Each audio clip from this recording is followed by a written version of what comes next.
Ketua KPU Kabupaten Bangli Idewo Agung Gede Lidartawan mengatakan mulai tanggal 20 hingga 25 September adalah masa perbaikan data DPS dari usulan pemilih di masing-masing desa serta rekapitulasi ulang perbaikan DPS mulai dari desa, kecamatan hingga tingkat kabupaten. Kemudian tanggal 2 Oktober akan ditetapkan daftar calon pemilih tetap DPT. Jumlah DPS sebanyak 186.820 orang dengan rincian 93.483 laki-laki dan 93.337 perempuan. Jumlah TPS sebanyak 463 tersebar di 72 desa dan 4 kecamatan. Lidartawan berharap seluruh masyarakat di Kabupaten Bangli ikut berpartisipasi menyukseskan pemilihan kepala daerah, salah satunya dengan mendaftarkan diri sebagai calon pemilih.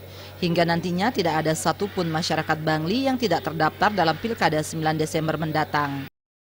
Yang terpenting adalah kita harus sama-sama ya, bukan hanya KPU saja, Panwas juga harus proaktif ya bersama-sama kita dalam rangka menyadarkan masyarakat untuk melakukan ini, dan juga semestinya para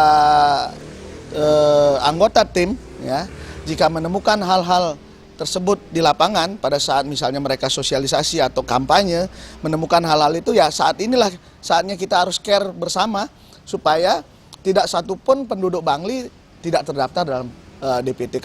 Dewo Agung Gede Lidartawan menegaskan pihaknya akan selalu melakukan pengawasan bekerja sama dengan berbagai pihak seperti Panwaslu dan masyarakat untuk meminimalisir terjadinya pelanggaran ataupun kecurangan dalam pelaksanaan pilkada nanti.